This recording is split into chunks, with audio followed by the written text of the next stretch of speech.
All right, breaking news just hit, and it might just be the absolute watershed moment that LIV Golf has been waiting for years now. Not only do we have the big announcement that the US Open is going to be offering its own exemptions for LIV golfers, but immediately following that today, just now, the R&A said they're going to follow in their footsteps, opening now the Open Championship as well for LIV golfers. And what it makes me wonder, and something that we've got to talk about here, Mike, is does that now make official world golf rankings effectively obsolete? Right. Do they even really matter that much anymore? There's a lot to break down here, but this is really important. So we're going to read through what the exact conditions are, because there's still some conditions that have to be met in order for these LIV players to make their way into these two huge majors. But it is a wide open door, and it makes me wonder what that's going to mean also for the PGA Tour as they lose more and more leverage in their potential deal. A lot to dive into. First, of course, we want to thank this week's sponsor, Titleist. And guys, how does the best get better? Now you're going to find out, because the new Titleist ProV1 and ProV1X are available for purchase.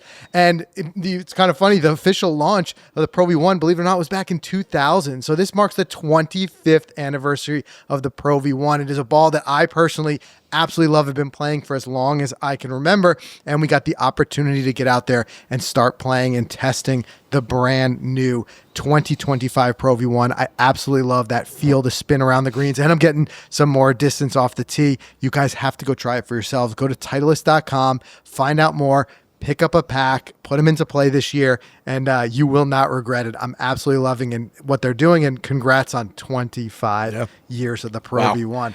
So what I want to do first, Mike, is, this is, like I said, this is kind of unfolding by the moment. We've got some of the details. Other details are still hazy, but let's at least give you guys what we've got. So flashback, just about a day ago, the US Open, which is run by the USGA, announced that they are going to be, and what I'm really shocked with was how immediately going into effect these were. Because when you make a change seemingly this big, a lot of times these majors will set a date far out in advance so that they can kind of gear up for it. So it'd be like, hey, if I would expect fully if they said we're going to let LIV golfers in starting in 2027 or something like that. But they didn't do that. They're starting this year. We're talking about an event that's only a couple of months away. Right. I'm curious how they're going to do that, though. So let me read through the official announcement verbatim here so we can kind of unpack this. So first and foremost, for the 2025 championship, a full exemption will be awarded to the top player, they're talking about in LIV, who is not otherwise exempt.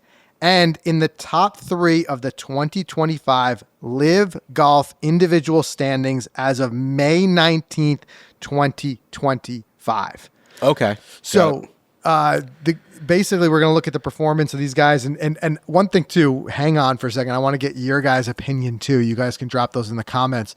It makes me wonder if, in a way, there's, and this could be like, I know, there's people who love LIV, there's people who hate it, but there's certain people who say, like, it's kind of not too competitive or it will be now. Not taken seriously enough. Right. That's what I'm saying. It will be now. Yeah. Right. Because now these guys are fighting for a spot. It's no longer hit and giggle. I didn't think it was hit and giggle. I shouldn't call it that. Guys are still playing for a lot of money. Right. And pride and everything like that. But now you got a little more incentive. To me, it's more towards that comment would be directed towards the people who believed it was like a hit and giggle or believe that. It's a little bit less ammunition there because now guys are playing for spots in majors. But let's continue this. In addition, in the announcement, it said a local exemption will be awarded to the top 10 players from the 2025 LIV Golf individual standings as of April 7th, 2025.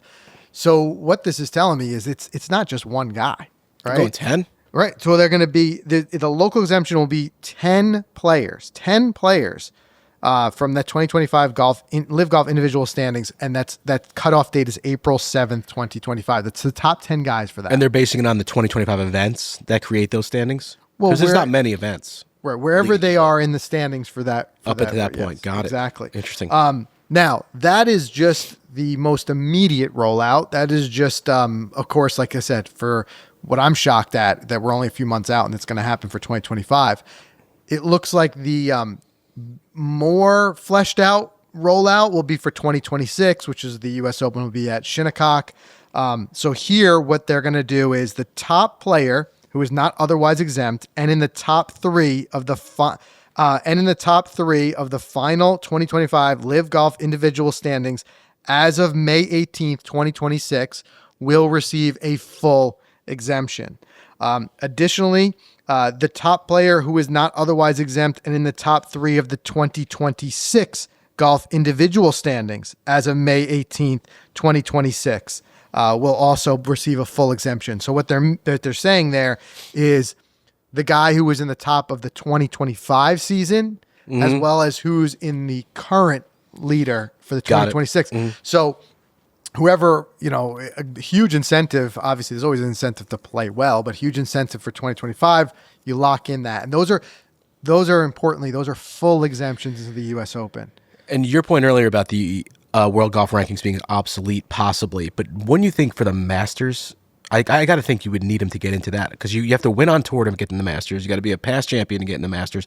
Invitation from other world events like Neiman has gotten, but otherwise you got to rely on your world golf rankings. Right. There's no qualifications or anything else. Yeah. So importantly, I want to get into in a second what this means for the other majors. Got it. Okay. This is just the U.S. Open, and then we're going to talk in a second today's news as of 20 minutes ago, the Open Championship, the British Open, the R&A. But continuing with the U.S. Open, because why I think this is so important, and lending to your point, Mike, is that I think we're getting a little bit of a domino effect here. So at some point, we thought if a major was going to fall in the way of LIV, the others potentially could start to fall immediately after. It's a like I said, a watershed moment, or the floodgates are opening, and we've seen that. This is the U.S. Open's announcement was a couple of days ago, followed quickly by the R&A. Why I think, and I put the cart before a horse, we're going to get into it, but why I think this means it's a kind of signal that you're going to hear something from the PGA Championship and from the Masters, is that they've already offered their own invitations to guys on LIV, but it was based on their performance outside of LIV. Exactly. Like, for example, Neiman getting his invitation based on the Australian Open. Continuing this, though, those were the full exemptions. I want to get through all of the exacts, like kind of the letter of the law here. The local exemptions. The top 10 players from the final 2025 LIV Golf individual standings will get a local exemption into the 2026 U.S. Open. And additionally, the top 10 players from the 2026 LIV Golf individual standings as of April 6, 2026. So again, what they're showing is now they're going to be creating this kind of theme going forward that based on where you stood in the standings the year prior and where you are that current year, those are exemptions. To me, and maybe I'm missing my math here, but that sounds like there's potential if there were for 20 guys to make their way in. Now, I'm sure there'll be some overlap. Some guys who are in the top 10 now were the top 10 before. Right. Some guys will already be exempt. Some guys are carrying multi-year exemptions, like a John Rahm is already exempt. Bryson, Rahm, Brooks, maybe. Right. You might Bryson's exempt to the U.S. Open for quite some time now because of, his already winning last year. Right. Which, I digress here for a second, but it does make me wonder.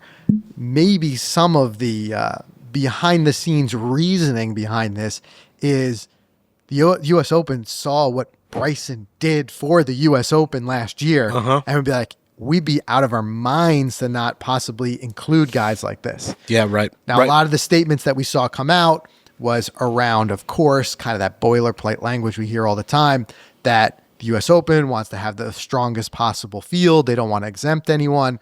But there's just no denying that what this does is it gives a ton of validity to LIV. And again, whatever side of your fence you're on, and we fully recognize that our audience and our listeners are like, it's very polarized still. There's some guys who just wouldn't turn it to LIV if you paid them. Right. And there are other guys who are just diehards that maybe stopped watching the PGA Tour, which you all have to kind of agree on now is that whether you like it or not, this validates that tour because they're saying based on your performance that tour, you're going to get into majors, which is the highest standard. Right. Of That's golf. what they all want. Right. Absolutely. So I want to talk about what this does for the official World Golf Rankings and for the other majors. But importantly, also have to say, following this news, the R&A, who is the governing body who's in charge of the Open Championship, the British Open, announced today, minutes ago, in fact, that it would be following suit and offering exemptions. Again, so important.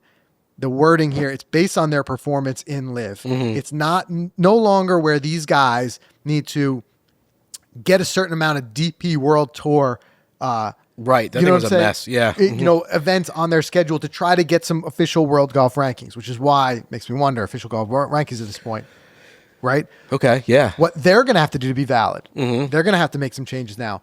It also leaves fully into question the Ryder Cup on the European team side. The American side, it's already there, but this is what that last kind of thing that the official World Golf Ranking is going to hang on to. Even though the American team is saying they're not banning anyone from LIV from playing, they still had to qualify their way in or get captains picked, and qualifying their way in relied on official World Golf Rankings. Right. So, but there's a lot of ways around it. Now, if you do qualify in through LIV to the U.S. Open and you perform really well there, that could then lock you in for future exemptions in the majors. That could get you official World Golf Rankings. There's a lot. Let's just do a quick word from our sponsor. I want to come right back and I want to talk about more in depth the official World Golf Rankings and really what this means for the other majors. All right, guys, if you've been listening to the show for a while, we've been talking about the FootJoy outerwear, their thermo series, especially now in the freezing cold that we're in. They really have the best stuff on the market. And I mean, we're real golfers. We want to make every single day playable. If like we said, there's no snow on the ground and the golf course is open, we want to be out there playing. And FootJoy helps us with that with their thermo series lineup, which is the most advanced layering system ever. And it's designed to effortlessly adapt as weather conditions evolve out there. I mean, we're always going through, we just were in Florida and it was like misting and rain, West Palm Beach, and then it stopped and then it was raining. It's cold, it's windy. It just keeps happening. So go check out their entire lineup of thermo series at footjoy.com and now go play in any condition, anytime, anywhere. All right. So before we talk about the other majors, one thing I've got to ask, I want you guys to weigh in the comments here. What do you think was the catalyst that made this all of a sudden happen? This is something that LIV has been pleading with forever. You had guys like Greg Norman when he eventually, if you remember, LIV giving up on their pursuit of official World Golf Rankings and instead just saying they were going to negotiate directly with the majors. So this is something that's been worked on for a while. What's the catalyst? Is it the new leadership? You now have a new CEO at the top of LIV and you have Norman stepping down. Was he too contentious? Was that part of it? Or is there something else? But if they were going to do it and they were going to somehow make it happen for 2025, it almost had to happen now because you can't announce it the month before. These majors are going to come upon us sooner rather than later. But what does this mean for the other guys, right? We saw the Masters, as I mentioned before. We saw the PGA Championship both offer their own invites or exemptions. Masters calls it an invite, PGA calls it an exemption, based on to LIV guys, like effectively showing that there's no ban in place like you have on the PGA Tour, but it was so importantly, it was not, and the wording of those invites had nothing to do with their performance at LIV, which backhandedly kind of invalidated LIV, right? Now it makes you wonder, do they follow suit? And if so, when? What do you think? Yeah, that's a good one. You're saying with the Masters, with the others? I'm saying the Masters and the PGA. What's their next move? It's so hard to predict because of all the prestige and how the Augusta and Masters run that. I feel like that would be a tougher hurdle.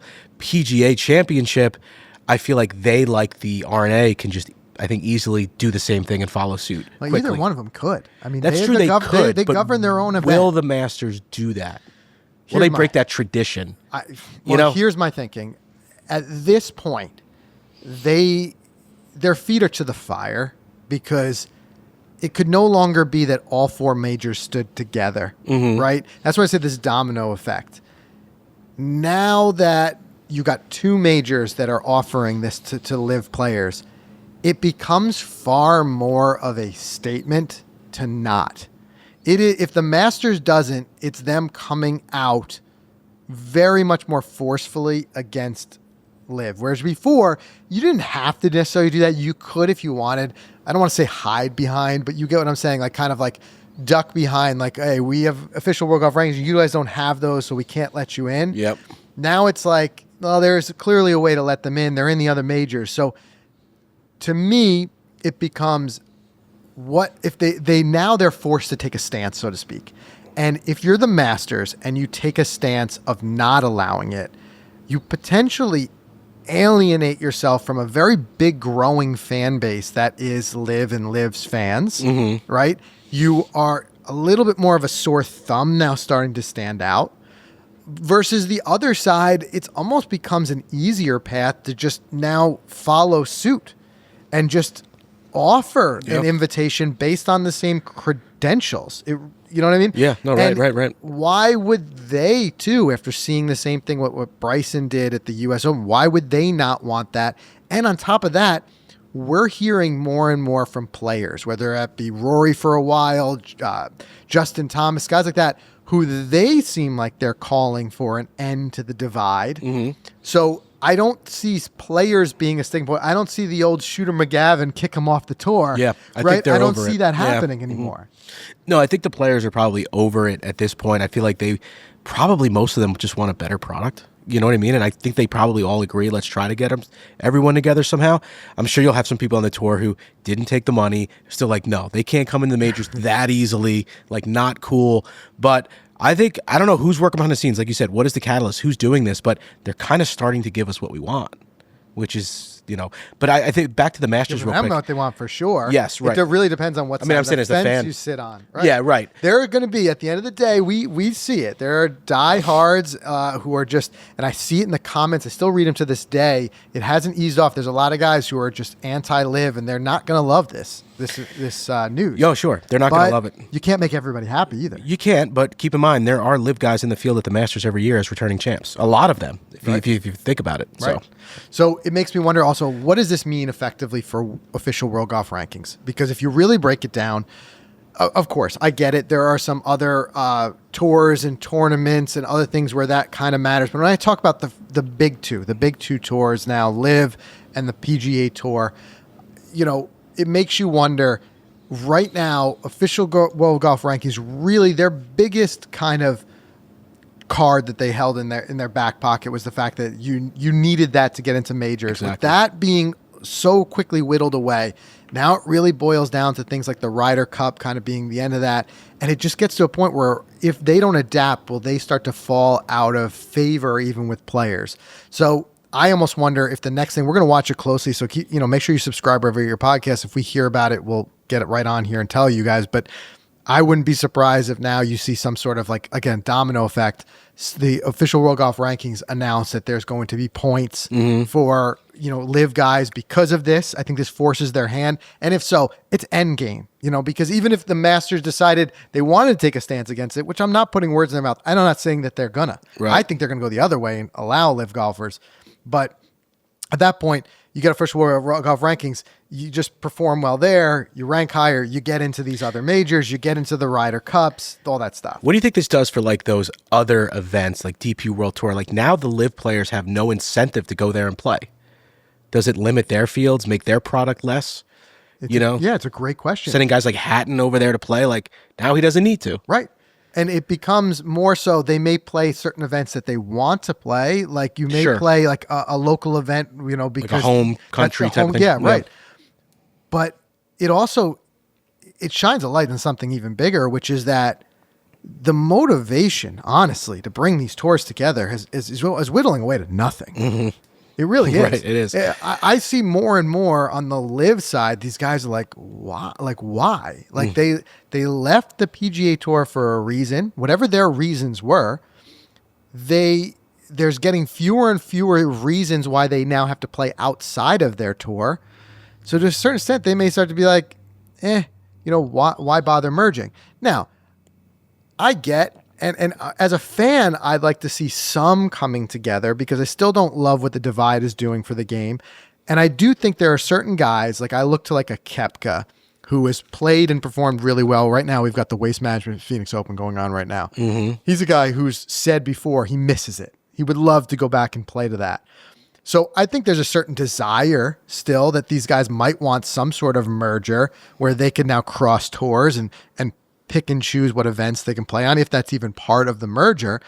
But it's far less of a requirement now. Like you said, these guys in LIV can be like, hey, I'm happy with a lot of them said they went there because they wanted a smaller schedule. Well, you may get that and you may be able to. Exactly. Right. So really does leave me wondering where this is going to take us, where's it going to head us. But it is undoubtedly big news for LIV. And as always, want to hear you guys take on it. What do you think was the catalyst? What caused this? And what do you think this means for the future of both, the possible agreement, the merger, is it going to happen? And just for players in general, where they're going to strategically kind of place their time and effort now.